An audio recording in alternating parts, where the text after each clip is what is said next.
I think this is pretty good. I think we should get started. So this is our call to order.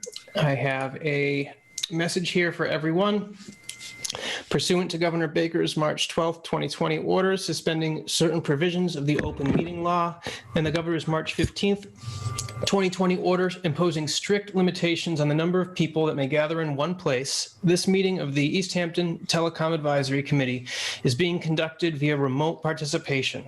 No in-person attendance of members of the public will be permitted, but every effort will be made to ensure that the public can adequately access the proceedings as provided for in the order. A reminder that persons who would like to listen to or view this meeting while in progress may do so by accessing the Zoom link in the agenda. We will post a record of this meeting on the Easthampton Media website as soon as we are able. The City of Easthampton would like to remind everyone to wear their masks and practice safe social distancing. All right, thank you. So let's go on to public speak. I see we have one member of the public here. I don't know if, Omar, if you are here to speak or just hang out. No, thanks.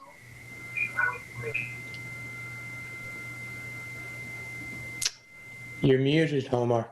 No, sorry. No, I'm just here to listen. Thank you. Okay. Oh, okay. Thanks for coming. Yep. Okay, so let's see what we got here. So, approval of the minutes. Did everybody take a look at Kevin's minutes? Yep. Okay, were there any corrections to be made? Anybody saw? No. Motion to approve. Thank you. I'll second that. Second, okay, we're going to have a roll call vote. I realize a few of you were not present at the last meeting. It's Jason, Patricia, Stan. Aye. Kevin. Aye. Tom Peak. Aye. All right. Dan. Aye. All right, and I approve them as well. So they are approved. And let's go on to the final report review. So I hope everybody got a chance to read through the text. I don't know if everybody saw what Dan sent in, but Dan, the report's looking beautiful. It is. Yep. Good job. I also received some minor edits from Tom earlier. I did take a look at them. They seem to be largely just grammatical, or didn't really change the content necessarily. I don't know if you wanted to talk about those, Tom, or. Most of them were just grammatical, or there were a few places where I was just trying to get the voice sounding like the reports that I write for the government, because and just because there were multiple writers, there was just a few different. I was trying to sort of standardize things a little bit, and there's probably more of that I might do in the next couple weeks. Yeah. It looks great. There's a few sort of larger, and even these are not huge changes, but there's a few sort of larger changes that I wanted to suggest we make. Tom, we can't hear you anymore. Can you hear me now? Yes. Yeah. Okay. Where'd you miss? Where'd I drop out? I heard you the whole way through. Oh. As did I. Oh. All right. Well, that's just my issue. Yeah, there might, because I heard Omar earlier and you didn't. So there might be something with your speakers or Okay. your internet connection. Yeah, let's see. Okay, there was a few things, and now I'm struggling. I'm just like flipping through this. Okay. So the whole section, market landscape and competition, there's a lot of really great content in here, but I kind of wonder whether we should, a lot of that is also in background information.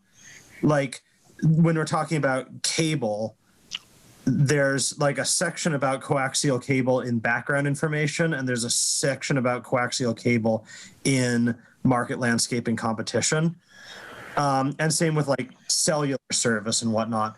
And so I kind of wondered if you thought it might make sense to merge those so that, like, say that we use background information. The idea would be that it would go over coaxial cable, and then at the end, it would take the information that's in market landscape about how many people are using this and what our survey respondents said and whatever, and just append that to like 3.1.1 coaxial cable. Because I just feel like there is a lot of redundant information across those two sections. They're both great. I just think they could be one thing.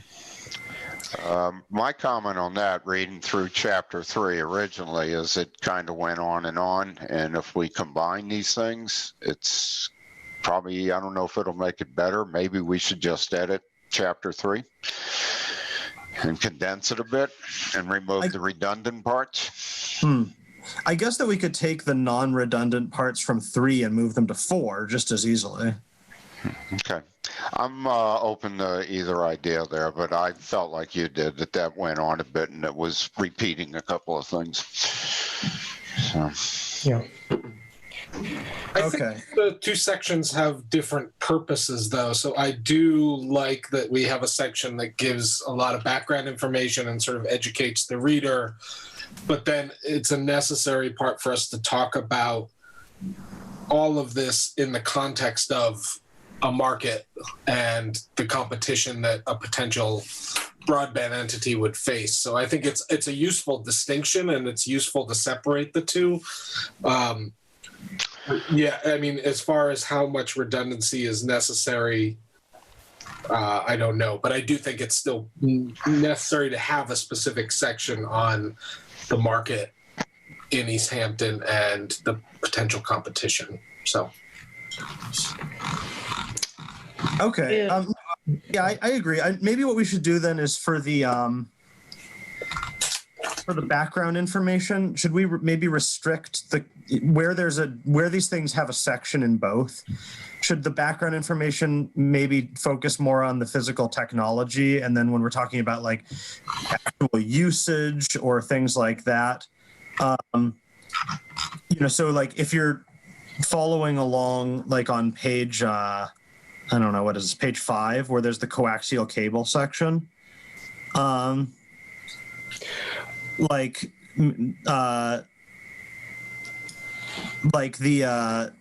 first paragraph I think makes sense, but maybe those second 2 paragraphs should be moved to market landscape. Yeah. Just example. Yep. Yeah, I think about background information as us defining our terms, right? And us basically just providing a quick overview of our understanding of all these technologies. Because I think there's a lot of great stuff in here. I'm just wondering if maybe that's the way. Maybe some of this just makes more sense in the market landscape section. I agree. I think, well, some of this, though, that third paragraph is useful in terms of it talking about what connections are necessary. I don't know. I mean, we had talked about it in the past as not really being necessary, or not to be really worried about redundancy in the sense, because if people are skimming this, they're going to hit the same information a couple of times potentially. But certainly anything about pricing and things like that would be removed to marketing, or the market landscape rather. There isn't anything about pricing in section 3. There is the typical subscription cost in Easthampton is you're right. Paragraph. Yeah. Yep, that's true. But I also think when we're talking about like what the actual download and upload speeds are in the city and whatnot, this is all great information. I'm not this is just the consequence of having a bunch of different people write different sections. When I look at this now, I'm thinking like that might, so you're right. I think there's stuff in paragraph 3 like that for a location to receive cable internet service, the building must be connected directly to a coaxial cable network, and the user must have a cable modem. That makes sense in background information, but when we're actually talking about what the fees are, I think that that's something that makes more sense in market landscape. Yeah. I think what is interesting to me is how we start section 3 with kind of a description of what this section should be about, which is saying that this section is intended to provide context for the committee's recommendations regarding the future of municipal broadband. And so the things that are related to that, I think this is the spot for them. Whereas things that maybe are outside of that, section 3 is pretty large. Maybe we look at moving elsewhere or even making another section. Yeah. Well, I don't know. I kind of feel like my read on this is that a lot of this can be really streamlined by just moving a couple paragraphs. Yep. To section 4. That's just my feeling right now. Like, I think that the content is here. I just, if I'm, I just think that that just like if we shuffle it around a little bit, it'll be a little bit easier for people to sort of understand where how this information is being presented to them. Yeah, I think 3.1 overall could be like, obviously some of that content could be moved around and moved into different sections, but I think it's 3.1 that's really the largest section within section 3. I mean, within chapter 3. And I guess when in chapter 3, like, again, like I'm wondering whether there's some really great in 3.2, like infrastructure preparation. I think there's, it's a pretty short thing, but again, there's some language that's really, really good, but I'm just wondering if maybe it shouldn't move to a different and like sort of reinforce our points in some other, like when we're talking later about make ready work. And just because some of it is, well, I don't know. It's just sort of my initial thought. I'm not like, I don't feel really strongly about this. But do you sort of see what I'm saying there? Yep. Mm-hmm. Yeah, I definitely see some overlap between these sections. I mean, we talk about, okay, coaxial cable, and we're talking about charters offering these things, and, there's a rough overview of their service in section 3. And then in section 4, again, 4.1, talking about charter offers this coaxial cable internet and such pricing, all that stuff. So I could see how that could make sense to be consolidated, but it's just, where do we put it then? Is that part of 3 or is that part of 4? Or do we, I guess that's what we have to figure out. Right. Yeah. I think we can use what Tom was originally proposing. Background information, should be in chapter 3, and then market landscape would cover things that are particularly Easthampton. Yeah. Anything that's specific to Easthampton would be moved to the market landscape, right. And anything that's more agnostic would be in this background or. And I don't think it's a wholesale change either. Like Tom was saying, if a few paragraphs got moved, and some redundancies got removed, I think it would make it much more readable. And it's really like the big issue is like I read through 3 and was like, this is all great, and then I got to 4 and I'm like, okay, I feel like this is a lot of the same information. So I just, that was my one thought. I have a couple other things, if that's okay. Okay. I do just want to say, like, looking at 3.1, looking at coaxial cable, like the second paragraph of that, we could easily move that whole paragraph into section 4. I mean, it's really, because it's specifically like in Easthampton, this is what our infrastructure is like. Here's the service here. That could definitely be moved to market landscape. I'm not sure about fiber optic, because that's more of a general overview. Yeah. See anything there? And then telephone lines, same thing. We could move the information about Verizon and how Easthampton is served under 3.1.2 down into market landscape as well. It could fit there. You know, where we still have, this is how this technology works, you know, but the Easthampton specific things to be moved over. Right. Yep.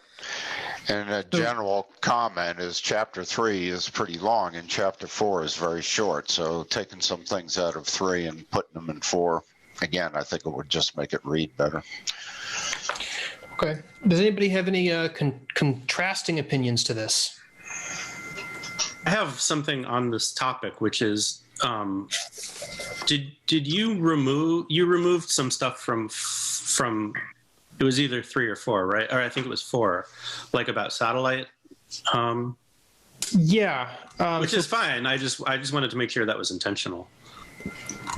Yeah, when we were looking at section 4, there was a paragraph there about like the SpaceX potentials, you know, and it was like, we don't know much about this, but you know, it could be a thing in the future, but it didn't really seem like it was applicable to what we were trying to convey.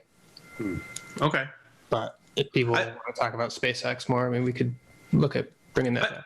I do think that one of the biggest concerns for this entire project is it somehow becoming obsolete in the couple years after it's built. I know that seems almost like it's crazy now, but just within the past month, T-Mobile started offering home LTE plans that are really inexpensive. I think it's $50 a month. It might be 45, 50, something like that, that are uncapped LTE hotspot plans that are specifically for homes. They're invite only, but they are available to some people in the Valley. Based on the speeds that I'm getting with Charter at the moment, like if I could get that, I would switch to it because it's faster and less expensive. So it's sort of like, I feel like some of these things that were like, you know, even when this was written, like, you know, cellular data is usually by the gigabyte, or it's capped, or unlimited plans are more expensive, is like, that's already becoming less true, like within the last few months. And T-Mobile isn't the only one that's trying to get onto this like home internet cell data game either. Like Verizon I don't think is offering it at all in the Valley, but they do have a website for it. And I actually had Verizon, you know, it was the USB device, but it was basically cellular data by the gigabyte. And right. Yeah, they do. You can easily get data plans, but I'm talking about they're offering an unlimited specifically for non-mobile, as in your home, plans to compute with cable. That's what I was using it for. Oh, okay. Right. Yeah, and it wasn't metered. It was. Yeah, I had a certain amount that I always managed to seem to go over every month. I ended up getting rid of it and going to Charter. Yeah. Which, at any rate, if it was unlimited, it might have been good. But I had a lot of problems with it and getting dropped and yada yada. Yep. So. Yep. In any case, I mean, I just bring that up because it's something that is rapidly happening. I mean, Starlink is planning to actually offer service starting in early 2021. Yeah, So your point is good. I mean, the technology changes so fast. That's my biggest concern with this entire project, is that we bond for several $1 million. We build out a whole beautiful fiber network. Everybody has fiber. It's awesome. And then all of a sudden, SpaceX is selling $25 a month, you know, symmetric 500 megabit service. And nobody wants fiber anymore. We'll have satellites circling Mount Tom.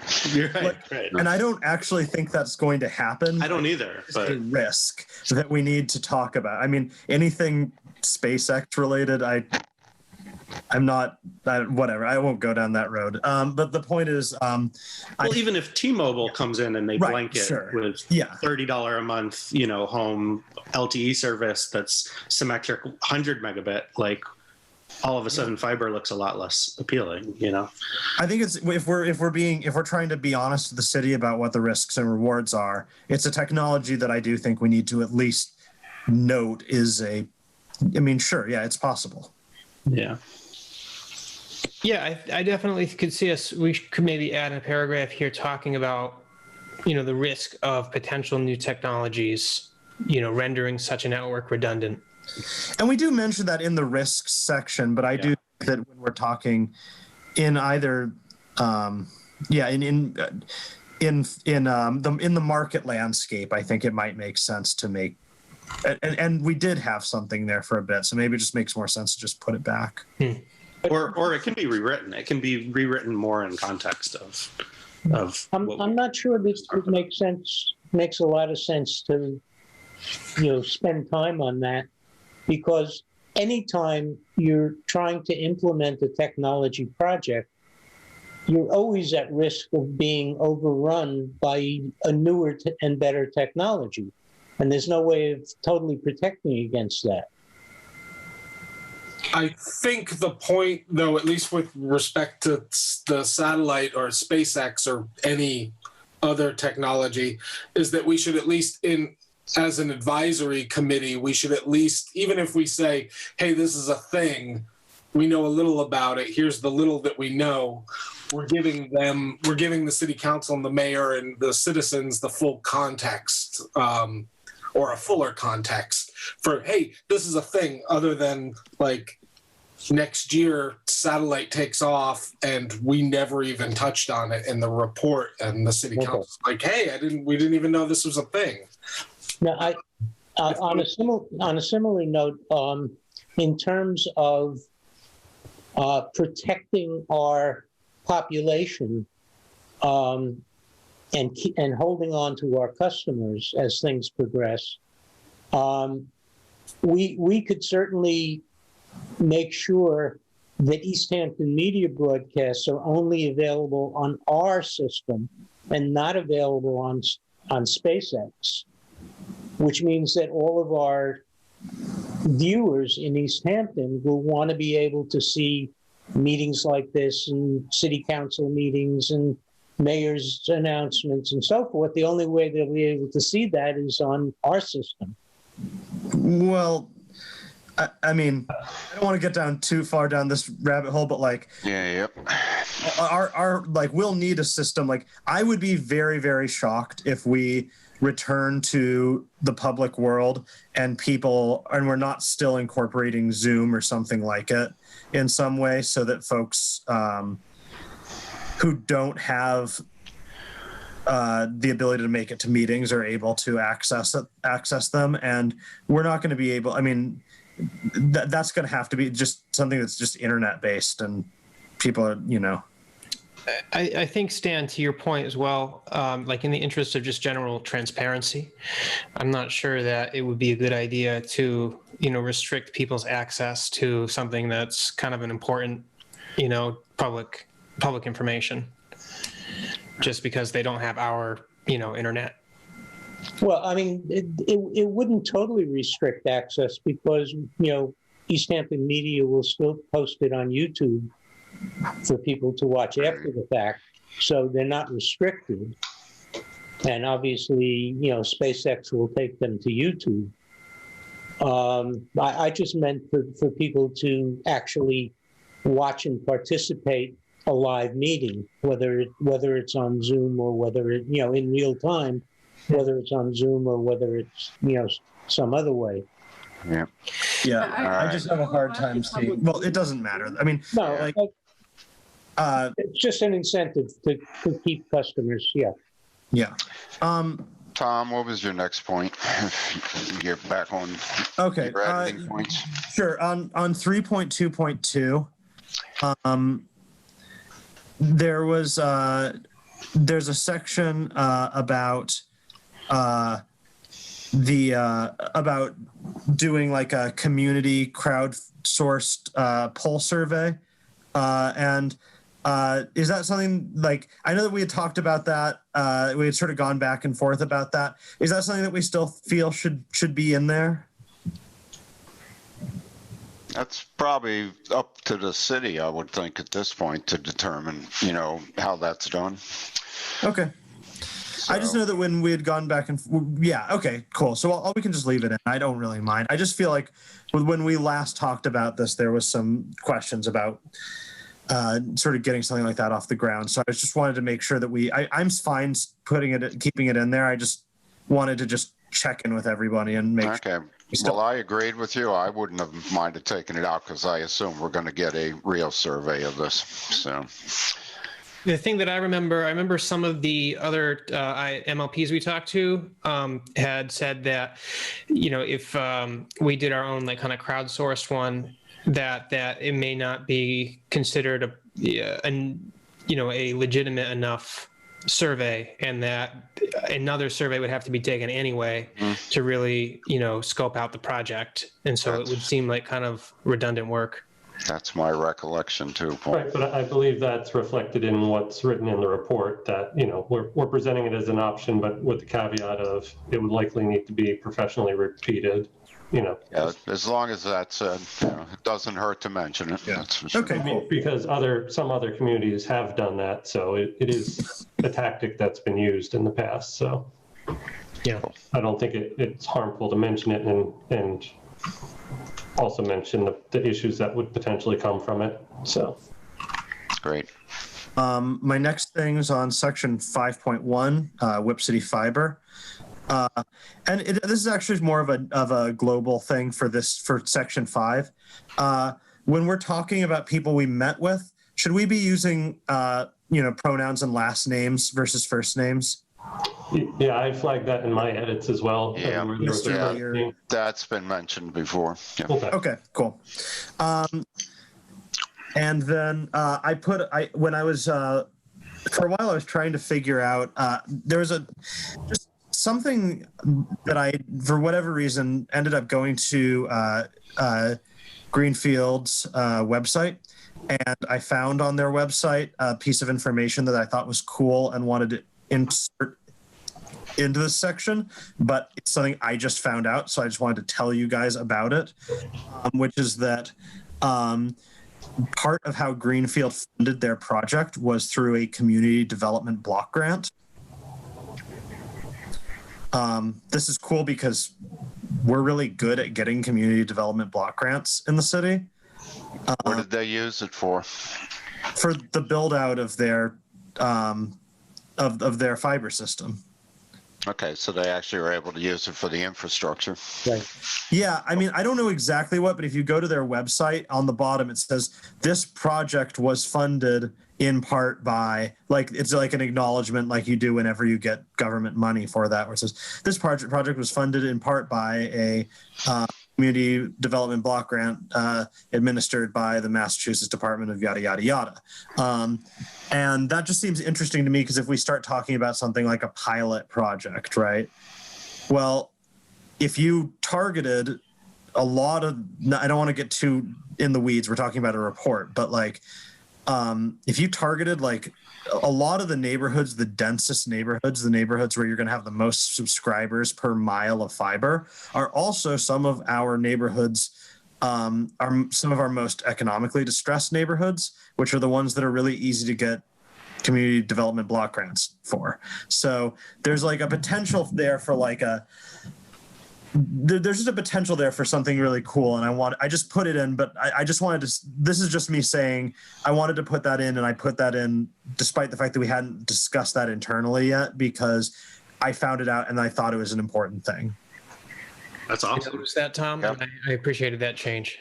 I think that's important information, especially because later in the report, one of the recommendations we end up making is that the city, look at grant opportunities and pursue them where they Right. So it might even make sense. I might actually, if I'm taking another stab at this, I might actually put some language in and once again call out like Greenfield, who is the only city besides us, the only that we've talked to who actually didn't have an existing LP used community development block grant money. That's a strategy that Easthampton could look at. Yeah. And then really my only other like substantial change in section 10, the user profiles, I feel that we should do one of two things with this section. We should either, well, first of all, these graphs should be bigger, but that's fine. We should either put a little bit more narrative, like a little bit more analysis in front of each of these graphs and sort of call to the city's attention, just 2 or 3 sentences to just call to the city's attention what is interesting about these graphs and sort of in the because if you just show somebody, you know, a graph of current provider, current satisfaction, cutting the cord, like you really with this is, I mean, when I do this sort of thing for work, like a big part of what we do is you show people the graph, but you also walk them through what they're seeing. So we should either put that language in as like 2 to 4 sentences chart, 2 to 4 sentences chart, which is going to be a little bit labor intensive. The other way we could do it is say, we conducted the study. Here is a bulleted list of findings from the study. And then say, for more on this, go to Appendix A, and Appendix A is all the charts. The other thing I would note too, anybody that prints this out sees these things in black and white, or, you know, you laser print them or whatever. I think we need any graphs that have a key to them. The key needs to actually be folded into the graph. So, for instance, survey respondents. It's very difficult to tell what you're looking at just based on the way it changes the colors to you know, a grayscale.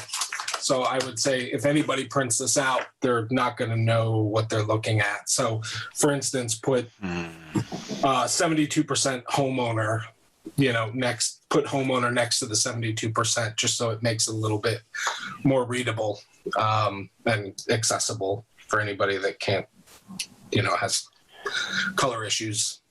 The other thing we can do to deal with that is, in addition to people being able to print it out, we could give them a link that they can download it to their computer and see it in living color.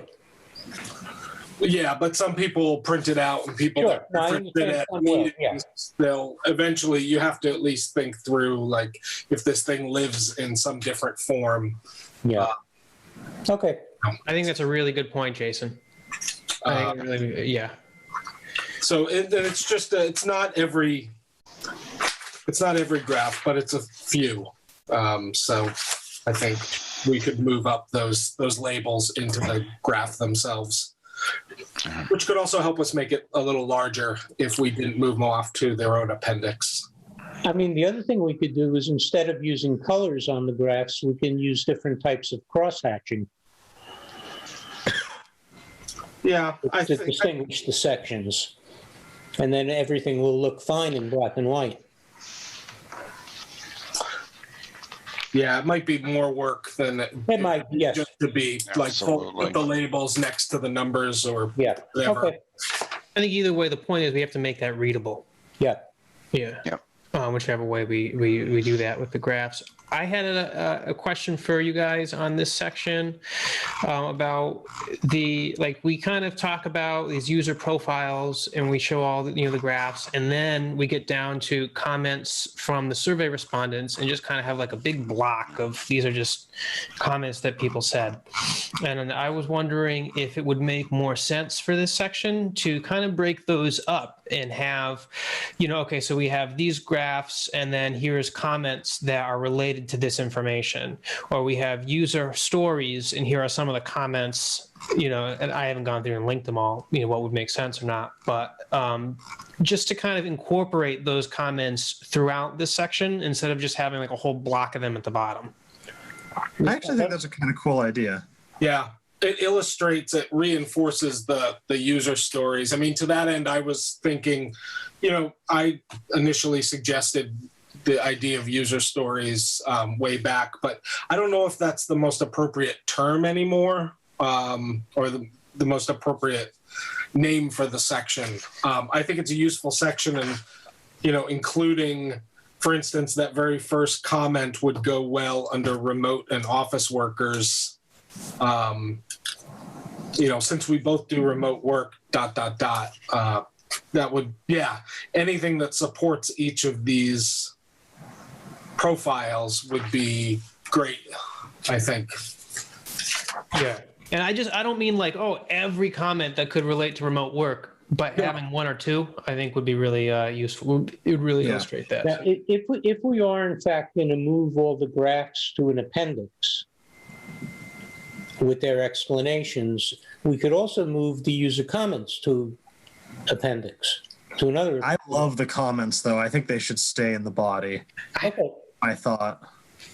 I like having the graphs in this section as well. I think it's colorful and they brighten it up. And if people don't want to hear, I'm open to putting them on appendix, but I'm fine with that. I'm just saying if we're going to have them, we need to walk the reader through them in a more comprehensive way, I think. I also thought that the graphs and comments in here were a subsection. These are the ones that sort of detail the story we're telling. And then I thought we were going to include the full set of graphs as an appendix and the full list of comments as an appendix, and that we were just sort of selecting ones that helped the narrative in this section. That list of comments went on for pages and pages and got really redundant. I'm not sure that's really necessary. I think as an appendix, though, it's fine. It's the source data for what we're using in the report. I think.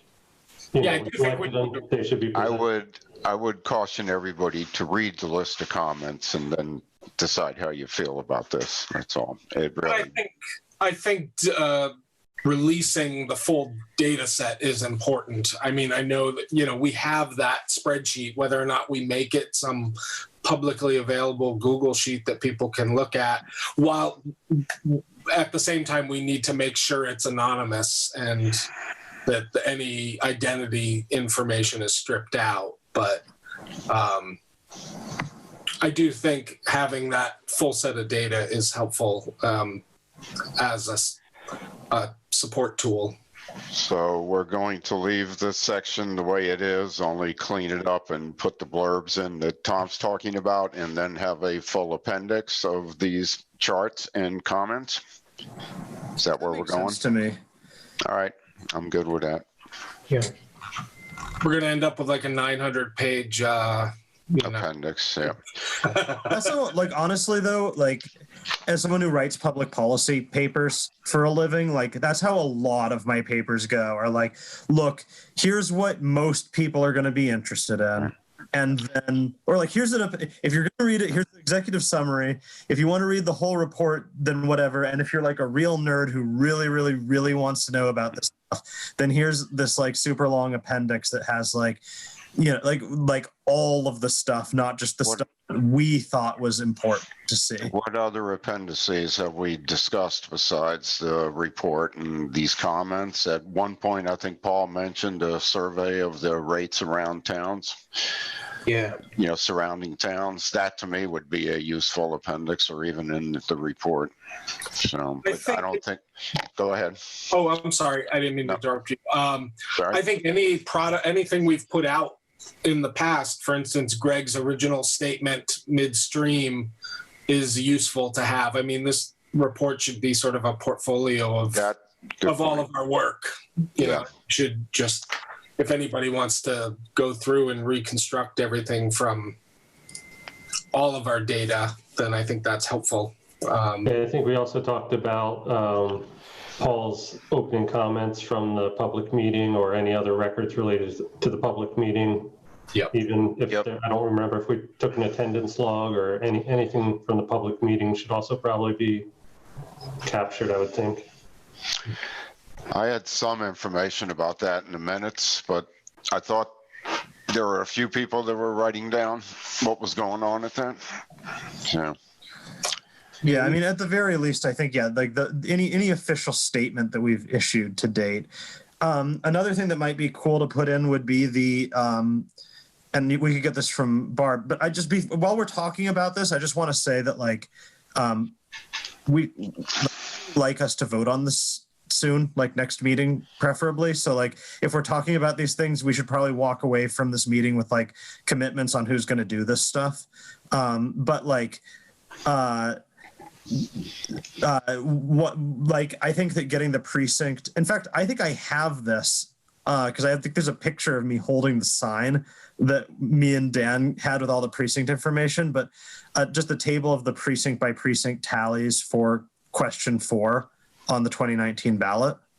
I think that's a valuable thing to be in an appendix, to just say like, hey, like, you know, just so you remember we did vote on this and there's clearly substantial interest. I can put that together. That's no problem. One thing I wondered about the appendices, I wanted to know what people thought, is we've received a few presentations from other MLPs and some PowerPoints and even some other companies. And should those things be appendices in their own? I'm leaning towards no, because a lot of that's kind of marketing material. I mean, it's a lot of that's super interesting, but like a lot of it's really about like those companies. And while we did mention that we met with them, that's just my general thought is to lean towards no, but I could be convinced otherwise. And I think we would have to get their permission to release those statements publicly, because those were directed solely to us. Point. In terms of action items or taking responsibility, I'm happy to go back through the user profile section and weave in those quotes and do any other touch up we just talked about. I can have that. Sounds good to me. Done in a week or two. Yep. You know where all the original data is too, so that's good. I have a couple of small comments here about the document. One is in Chapter 2, Section 2.1. We probably need to remove the handsome gentleman comment. Yes. Patricia and some other people might think it a bit sexist, not to mention bragging. Yeah. We are bragging, aren't we? Yes. I missed this. Where is it? It's in Section 2.1. It's right after Tom Peake's name is mentioned. Yeah, I actually removed that in my edits. I removed the whole. Okay, it was still in the one that Dan sent out, so he caught everything else pretty much. You caught the high take rates one in Chapter 7.7.4, so that's gone. My other comment was checking the current rates, which somebody else had already mentioned for Westfield, Greenfield, and South Hadley, and updating them, but maybe that goes in the appendix now. If somebody wants to gather that information, do you have that, Paul? Because if not, I'd be more than willing to put that together. You mean their pricing? Yeah, exactly. You know, current pricing. We mentioned it somewhere in Dan's document, but it was dated, I think, back last year or the year before, whenever we talked to him.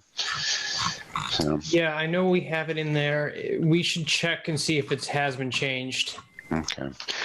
Two other really small comments. Chapter 12, when we're talking, I got to get down to it. We're talking about existing gas or electric utilities, and I thought it would be good to just put in parentheses MLP next to that, because I wasn't clear as to whether you were talking about private entities there or municipal entities. So, hold on, Chapter 12. Risks, yeah. Yep. So, yeah, that Easthampton does not, or who could help to develop partnering with another MLP. So it was somewhere in there. Or maybe it was right after that at the top of the second column that Easthampton does not have an existing gas or electric utility, and put MLP in parentheses, but I see the context of it now. It's clear we're talking about a municipal light plant here. So I just thought it would connect it to what you're talking about in the next sentence. And then finally, my last comment, I believe, was in the conclusions. We talked about significant support for the for this initiative in Easthampton, and I don't think significant's a strong enough word. I mean, what was the level of support there? I think it was more like overwhelming. Yeah, right down at the bottom of the first column. So I think when it comes to things like saying significant or overwhelming or whatever, Right. When I find myself in these places, what I try and do is just use the numbers to talk for themselves. Right. That's just my personal style, is like, to say like, voters supported it 81%. Like, Yeah. then you don't like they can like that is just what it is, right? Like, Right.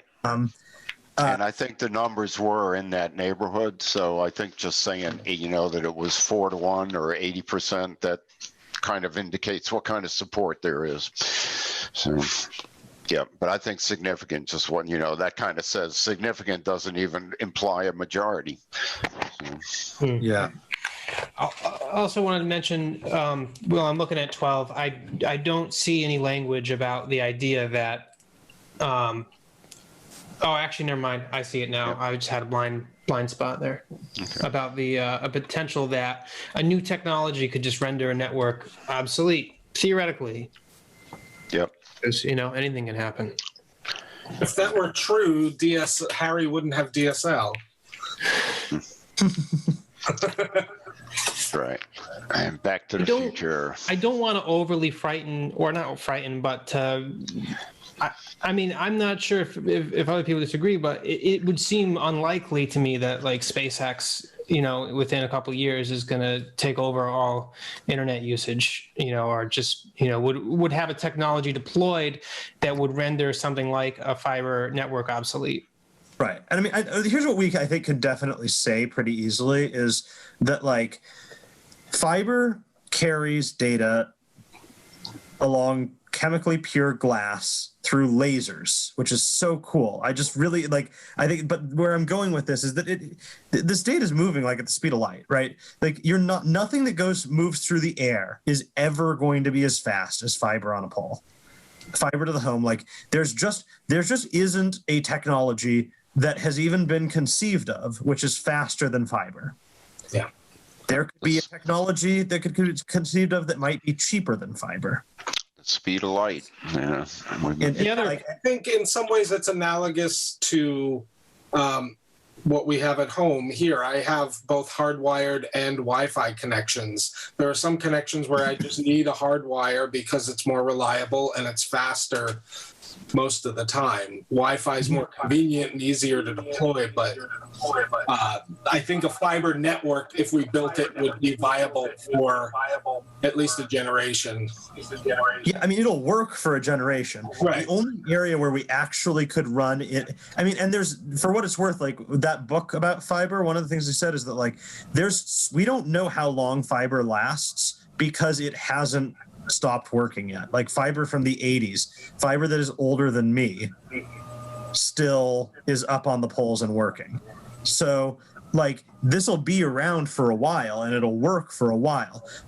The risk that could happen is that somebody could create a technology that's cheaper, right? And maybe isn't as fast, maybe isn't reliable, but is cheaper enough that it's competitive with the system. And for some people, they'll still want the fiber, but if somebody created a thing that was 100 megs up and down and a third of the price, like, I don't know. Yeah. Like there's probably some people that would really, that would be great for them.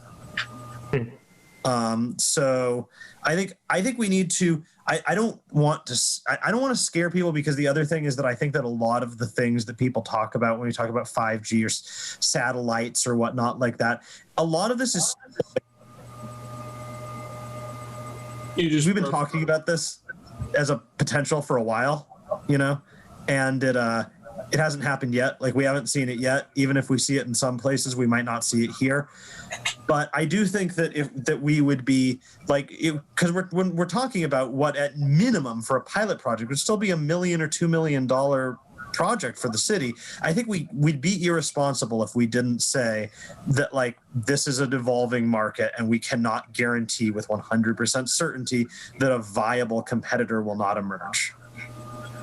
And in some ways, I mean, the fiber seems the safer bet than, like, to me, the greenfield model seems riskier based on just the reliability and the changing technology. I mean, it's more likely that some new technology, some better new generation of wireless would come out than like some new fiber alternative, like fiber plus, I don't know, whatever, grape jelly instead of glass is better. Like that, the wireless stuff just seems trickier to me, even though it's less expensive up front. I don't think it's going to last as long as fiber would.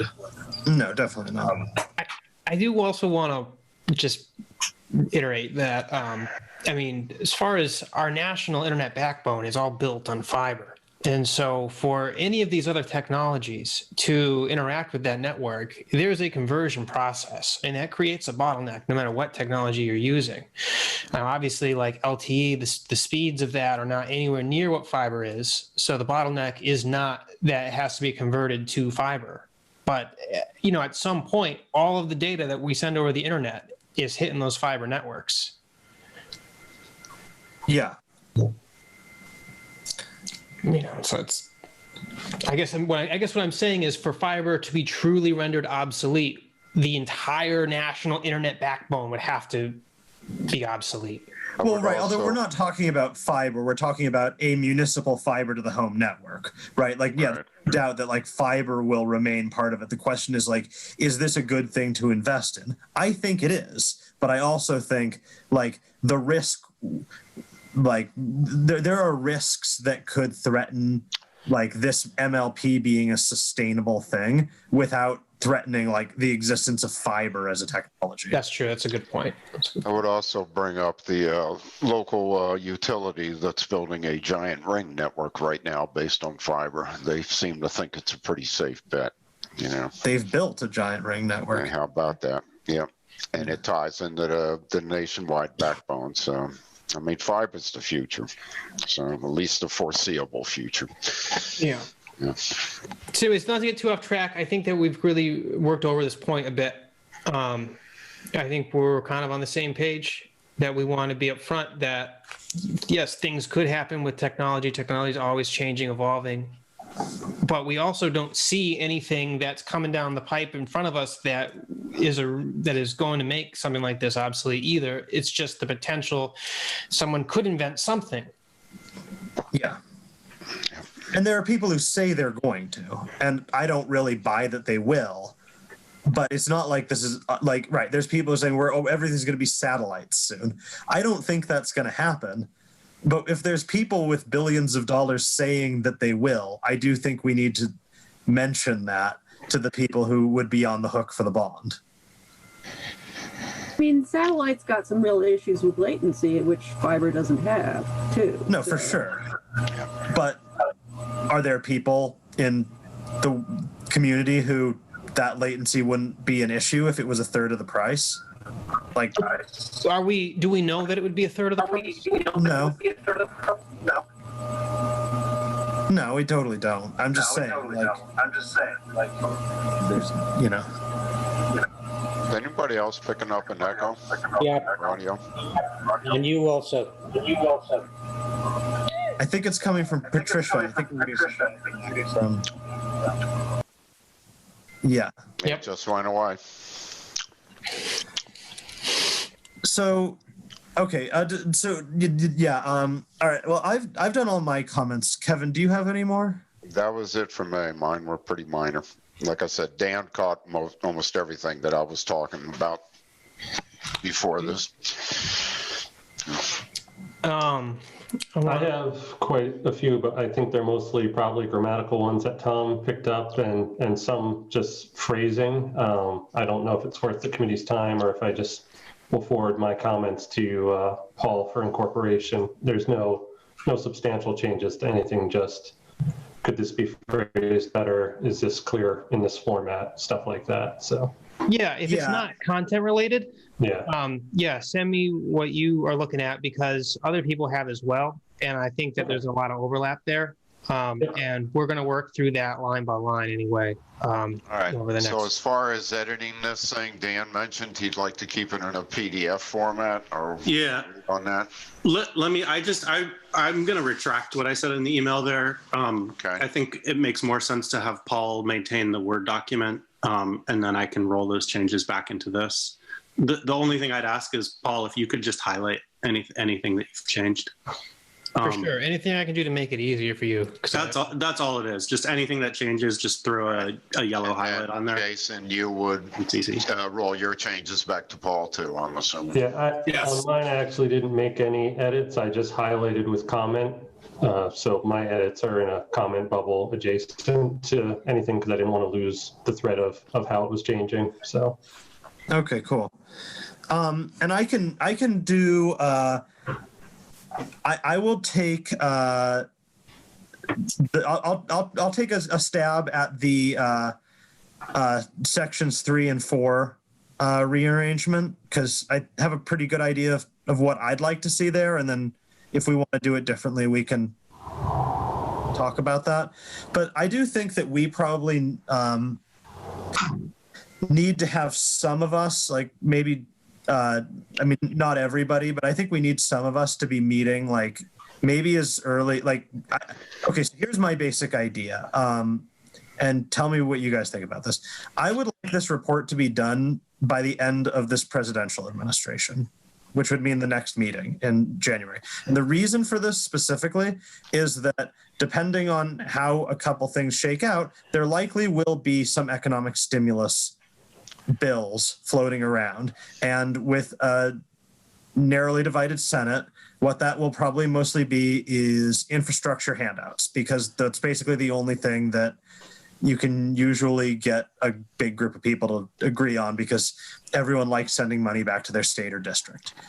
And when that happens, I want to have this report ready so that we can make the case when it comes for money coming to states or money coming from the feds, that like, look, this is like, it's not quite shovel ready, but that we could actually use this report, like leverage this report to apply for grant funding to fund like an infrastructure, like an engineering study and a business plan. Mm-hmm. My idea would be to try and leverage this to get funding for an infrastructure study and a business plan. And so to do that, I'd like to have this ready to go once all those wheels start turning. And so if it's cool with everyone else, what I'd sort of like to do is almost like a working group and schedule a time to meet like next week.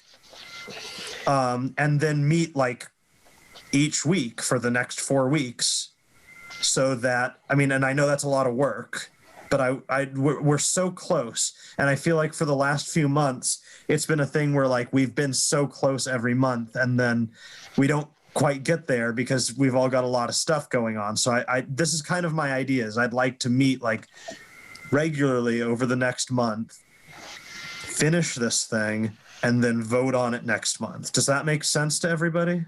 Absolutely. Yep. So Tom, I'm with you, and I would definitely have the same idea. I think we need to do that weekly, but obviously I don't think we can have a quorum.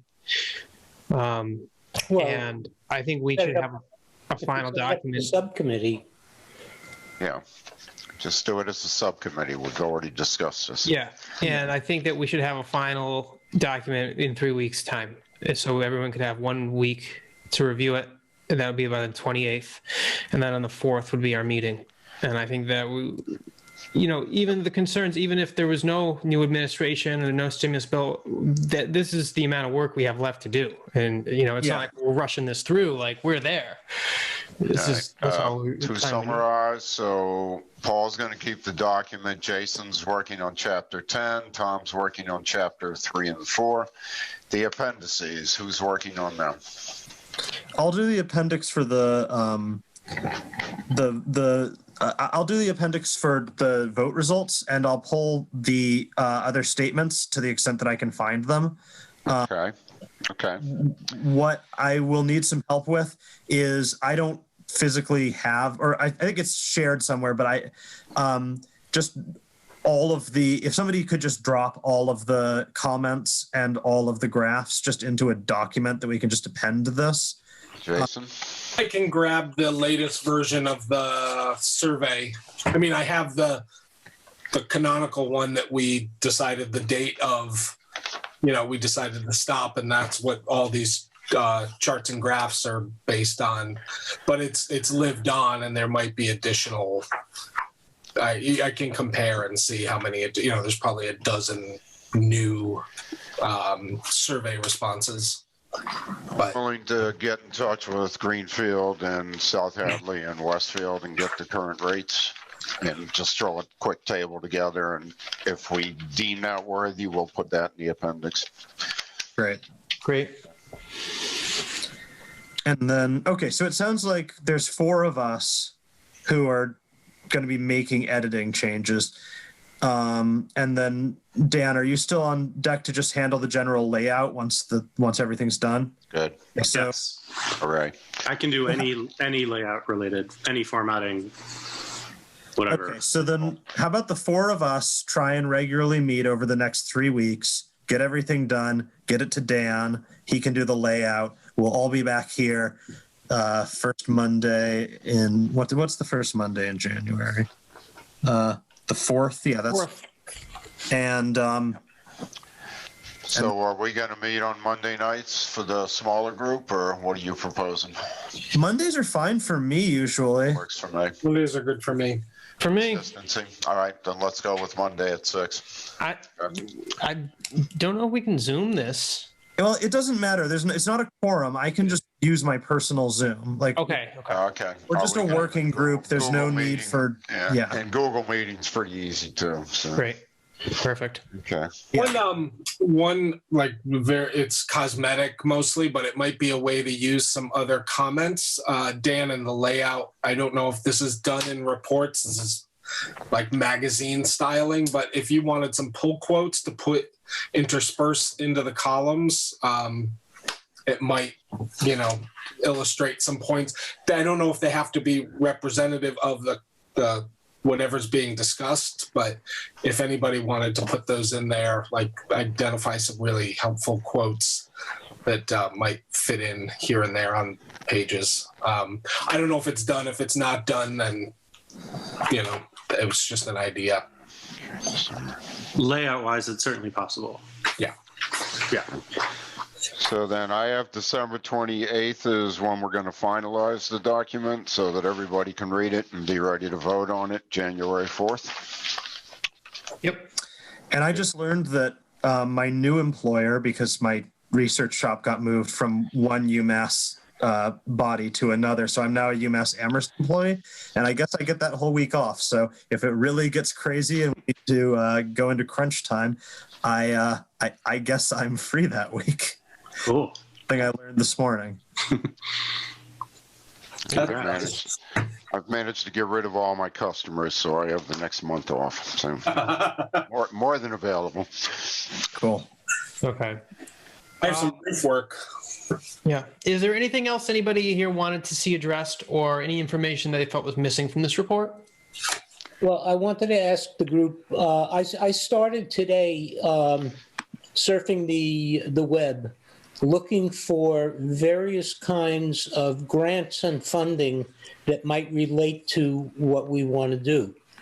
And I was planning on, trying to compile all of that and sharing it with the whole group. I mean, we obviously don't need that information right now, but I mean, I was even surprised that the housing authority funds that come down from the state and federal governments can be used for infrastructure as well, for broadband infrastructure. So, I mean, we might have, sources that we're not even thinking about once we try and go to put funding together for the group. And I'm happy to continue, doing this and trying to compile the information if people think it could be useful. Is that a city issue we have people in the city government who are pretty on top of the grant structure and what's available, but Okay, that's fine. I think it would be a good idea to have the list. I guess if I was doing it for a living and, we're kind of tromping on their feet, I guess is what I'm saying. We seem to be, as Tom said, pretty good at getting community grants these days. No, yeah, those grants, yes. Right. But I mean, I'm looking specifically at broadband and MLP related grants. I think just for our own information, something like that would be useful if you're willing to put it together. Happy to do it. I'd definitely be interested in seeing what you come up with, Stan. Yeah. And if there's information there, I can figure out some way to write it into the thing. If that's the case, we'll want to specifically make sure we call anything new that we like. If somebody has like new information, like I did with the CDBG thing, and they want to write, send it in, we can certainly incorporate it. But I definitely want to make sure that we discuss all of those things before we take a vote on it, because any changes any new content we have between now and January, we'll need to make sure everyone's on the same page about before we take a vote. I agree with you. Yep. Yeah. Boom. Okay. And once our report is delivered and done, our role as an advisory committee is finished as well, correct?